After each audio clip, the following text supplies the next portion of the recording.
அடுத்த கடைசி செய்தியாக, காங்கிரஸ் கட்சி கூட்டணியில் இருக்குது. அவங்க அமைச்சரவையாக இருக்கிறாரு, உயர்கல்வித்துறை அமைச்சர். அவர் பற்றி சமீபத்தில் ஒரு பரபரப்பான வீடியோக்கள்லாம் வந்தது. அது வேற ஒரு விஷயம்.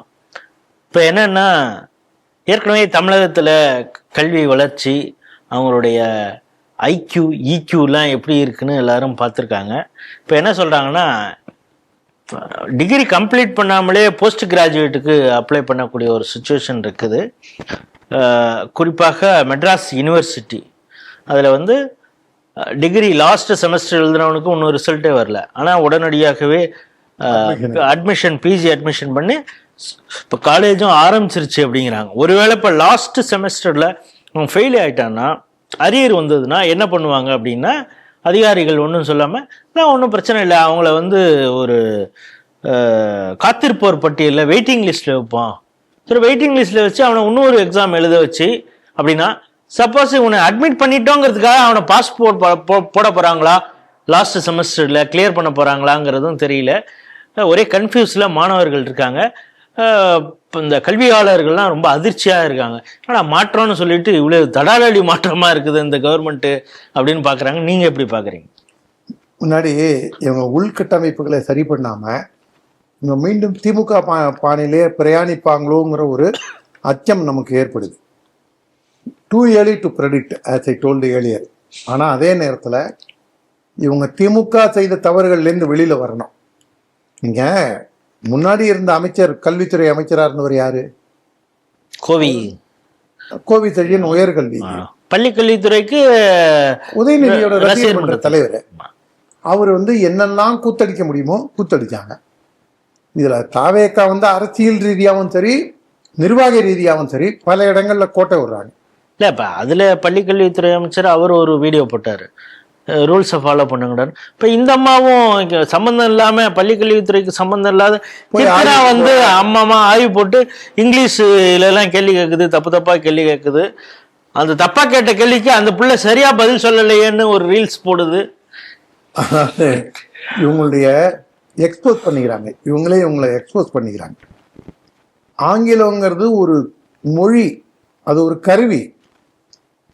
இங்கிலீஷில் பேசுகிறவன் அறிவாளி அப்படின்னு நினைக்கிறத விட ஒரு மூடத்தனம், ஒரு கேவலமான விஷயம் எதுவுமே கிடையாது. இங்கிலீஷில் பேசிட்டா எல்லாம் இதாகிடுச்சா? எவ்வளோ திருட்டு பய நுண்ணினாக்கு இங்கிலீஷ் அருமையாக பேசுவான்.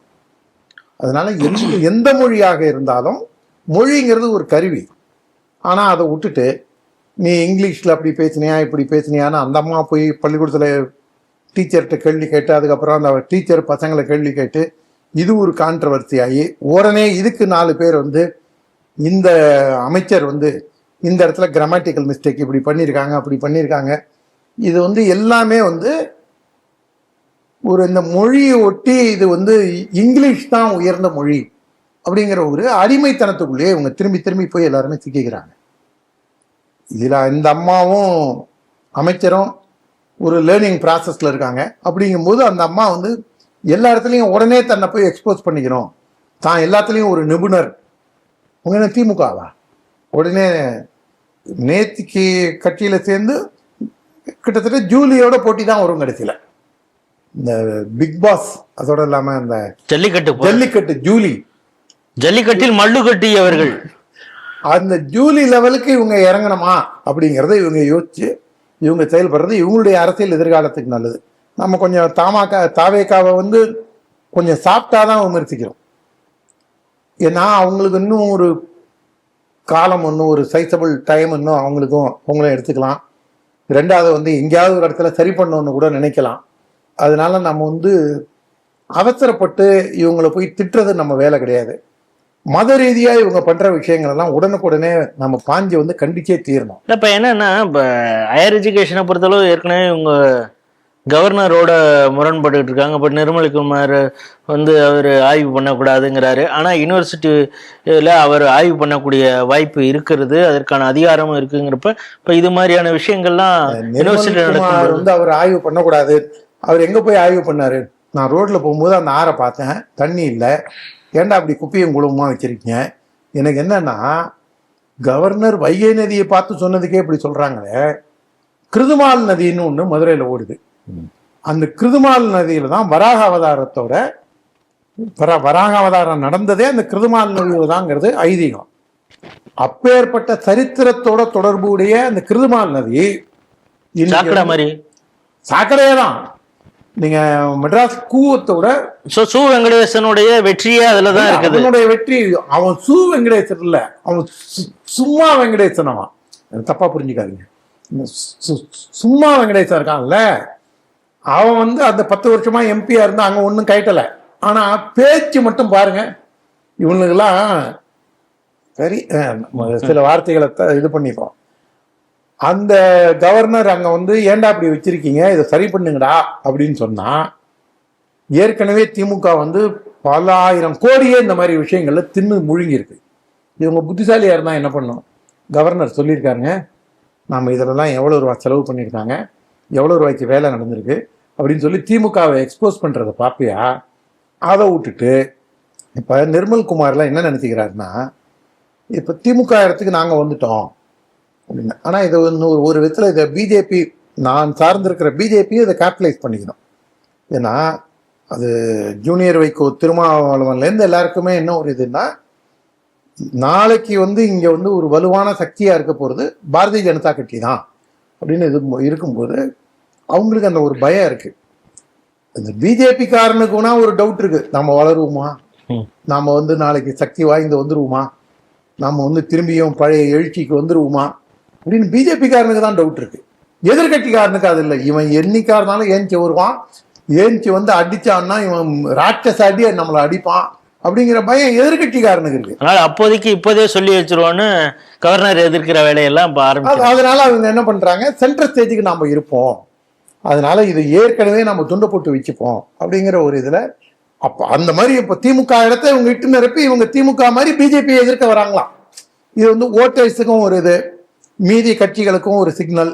திமுக உனக்கு பதிலாக நான் இருக்கேன் அப்படின்னு எல்லா இடத்துலையும் இப்ப இந்த பிஜேபி காமிச்சு இவங்க அந்த இடத்துல வந்து வர பாக்குறாங்க. ஆனா பிஜேபி இன்னும் ஒரு 2-3 மாசத்துல ஏஞ்சி வந்து விளையாடும் போது ரொம்ப அற்புதமா இருக்கும். இது வந்து நான் போற போக்குல சொல்ல, சாதாரண நானே இப்படிலாம் வந்து எனக்கு கொஞ்சம் ஃப்ரீடம் கொடுங்க போட்டு பார்க்குறேன் அப்படிங்கும்போது தலைமை சும்மாவை விட்டு வேடிக்கை பார்க்கும். அதனால இவங்க வந்து இந்த உயர்கல்வித்துறையில வந்து இவங்க அடிக்கிற கூத்து, இவங்க திமுக வழியில போனாங்கன்னா கொள்ளிக்கட்டை எடுத்து தலையை சொரிஞ்சுக்கிறாங்க. ஏன்னா எனக்கு தெரிஞ்ச ஜோசப் விஜய் வந்து நானே சான்சலரா இருப்பேன் அப்படின்னு அந்த மடத்தனமான ஒரு இதுக்குள்ளெல்லாம் போக மாட்டாருன்னு நான் நம்புறேன், உறுதியா நம்புறேன்.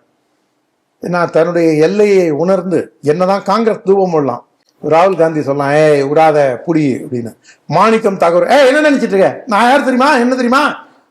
ஆனா அந்த மாணிக்கம் தாகூர்கிட்ட கூட ஒரு பாசிட்டிவ் விஷயத்த பார்த்தேன். நாங்க பாட்டுக்கு வந்தே மாதரம் ஜெய்ஹிந்துன்னு சொல்லிட்டு இருப்போம், அதை அந்த இவன் ஹிஸ்டரி ஷீட்டர் செல்வம் ஒரு நாள் அது சொன்னது இல்லையே. மாணிக்கம் தாகூரோட முதல் பேட்டியில் நான் அதை பார்த்தேன். அந்த விஷயத்தை பொறுத்த வரைக்கும் பரவாயில்ல, நீ என்னை எதிர்த்தாலும் ஒரு தேசியவாதியா வந்து எதிரு அப்படிங்கிற ஒரு இதுதான்.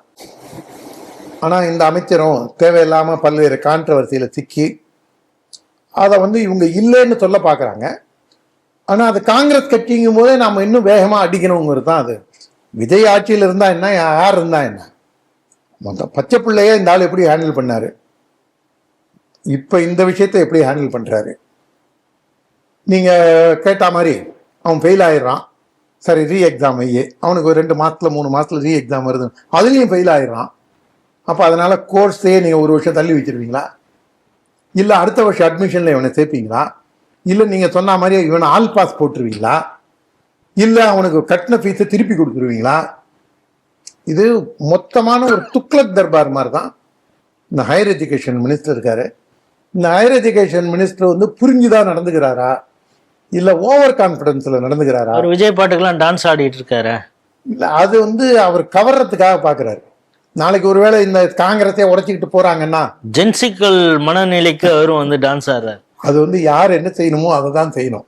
ஜென்சிகள் செஞ்சுட்டு போகும்போது நீ அதை ஓரமாறு, உன்னை பத்தி வேணா 4 ஜென்சி வேணா வீடியோ எடுத்து போடலாம். நீயே ஜென்சி யாருன்னா உள்ள இல்லாத வீட்டுல துள்ளி நான் கிழவங்கிற கதையை அது இது ஆகுது. அதனால அவருடைய நிலைமையை அவர் உணரல. அவர் ஒரு பக்கா காங்கிரஸ்காரராக செயல்படுறதுனால தான் இந்த துக்ளக் தர்பார் இருக்கு.